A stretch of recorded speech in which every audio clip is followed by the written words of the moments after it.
Deanna Ray Porter, WEESE HEFT here. I am going to document this through my new GoPro that I just bought. The GoPro that I had was stolen on an AMTRAK train outside of Albuquerque, between Albuquerque and LA. I know who did it. I was on the lower level with one blind man and a 60-ish Spanish-speaking woman who was calling me. I forgot, I had videotaped it all, but she stole the camera. There were issues on me being chased out of the Albuquerque bus station with the security guards. That was all on that. I don't have that. So that's why I'm making this tape. Camaro. I can't help it. Love me some Camaro. As it stands, the reason I was on that AMTRAK at Albuquerque is because I was denied service with Greyhound at Albuquerque. I had bought a ticket from San Jose to Raton, New Mexico, and a return trip for the 21st from Raton, New Mexico to San Jose on Greyhound. By the time I got to Albuquerque, it was about 10 a.m. and I had a 2:55 bus out. So I had sat there for about 4 hours being harassed by the security until the time came when they said, no, we're not letting you on the bus. Now, how this had happened is all documented on the tape that the woman stole my GoPro. So it's a 128 SanDisk, and I imagine it will show up at some juncture in her possession. Again, given the volatility of what I have on that 128 alone, I imagine she won't be able to keep it to herself. And in trying to out me, she will out herself as the thief. Maybe not. Maybe it's gone forever, but I have a little hope that this person is so out of their mind with I am right and you are wrong that she will do this. And the reason I feel that way today, completely, is in procuring. Now, again, there were police involved in the Albuquerque. I told them, I'm going to need medical attention. You're giving me angina.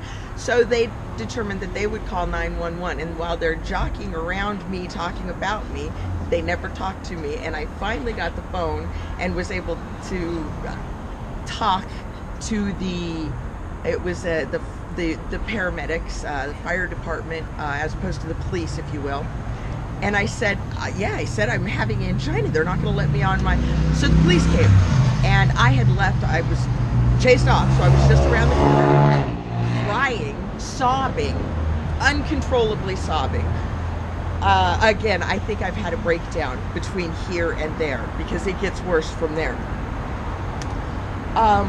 So the police came and talked to me, and I had said what happened. For no reason, they have been chasing me, harassing me, and now say that I am never allowed to ride Greyhound again, never allowed in that station again. And the one officer, there was an Asian officer and then another one, unidentifiable white guy. I don't know how we're today gauging people. Again, I don't know what to say, but I do have to identify. There were two officers, and that's how the Asian was mostly talking to me, and the other one was just standing there nodding his head. And as I stated, I watched Greyhound throw out 4 people before me for no reason, and he nodded his head, and I said, does this happen a lot? And to which he replied, and I am not quoting him directly here, but it is the gist of what he said. He says it happens all the time, every day, all day long, hundreds.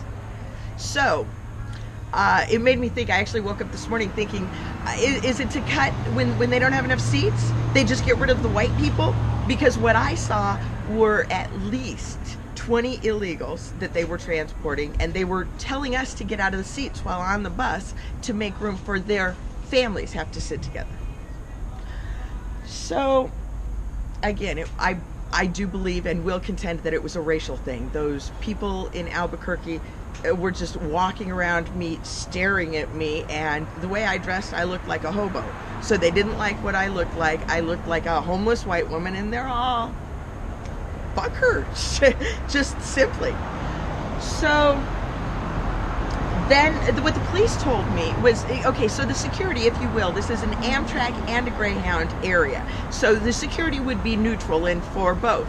So the security running me out, and I was telling the cops, look, you have to do something. They can't leave me here to die. I have no way out.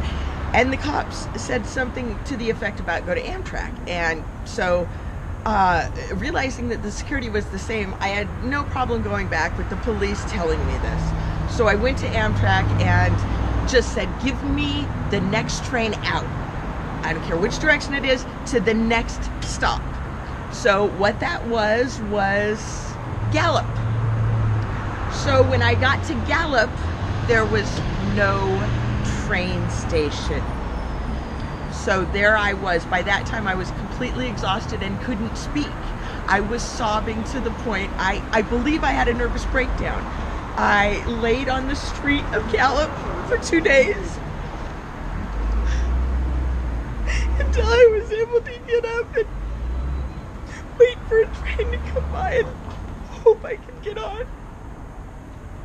And in fact, the conductor did let me get home.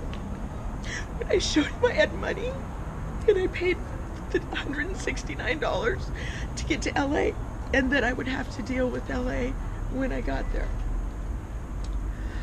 And on that train is where I was seated on the lower level with the Mexican woman, and it was a gangbanger blind guy. He had 2 teardrops here, he had all his gang stuff on, and so there's that. I got to LA, purchased another ticket with Amtrak to San Jose, which required a bus. So by the time we got to Gilroy, Camaro, that's a nice one. By the time we got to Gilroy, I'm not crazy, it's just levity. It's a little fun. I'm a Camaro girl, what can I say? That I can still do that says I'm okay. That I can still have a little fun, because there are times when Camaros don't matter to me, and that's when I know it's really bad.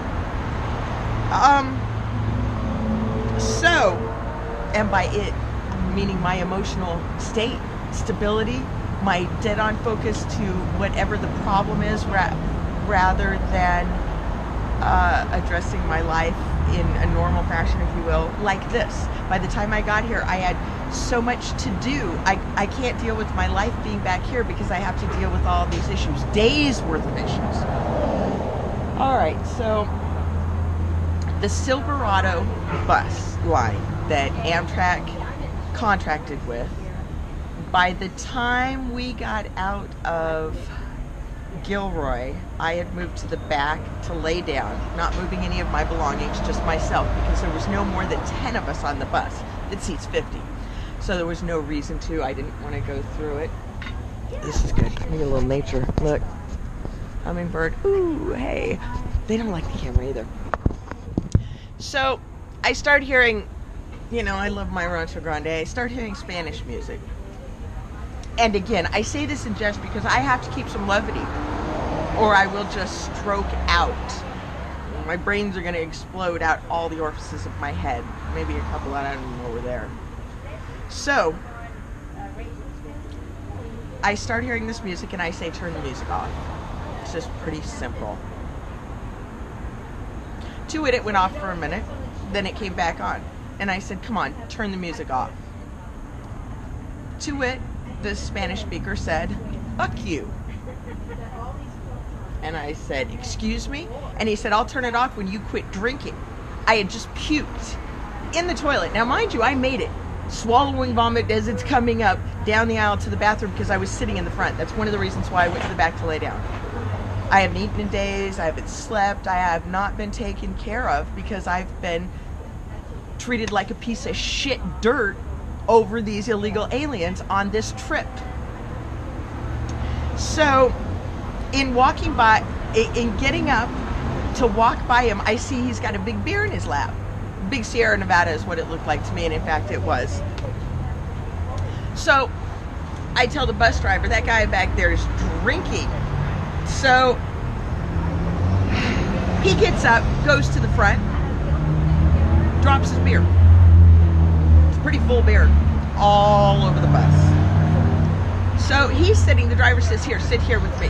So he's sitting next to the driver in the front, and I pick up the bottle. It's right by the bottle. And the driver goes, give me that bottle. Like I'm gonna hit somebody or something with it, right? So I hand him the bottle, he puts it in the trash. Mind you, when we get to San Jose, he takes that trash out and throws it away. He tells that guy, I got you. And the guy leaves. Meanwhile, I go in to the transit center and start saying what's happening, and the attendant goes, here's an 800 number, call it.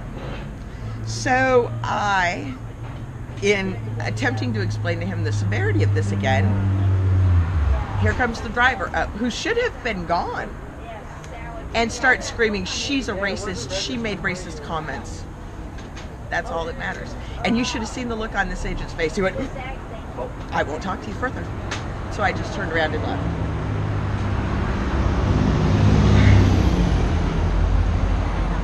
Refugee citizen have down.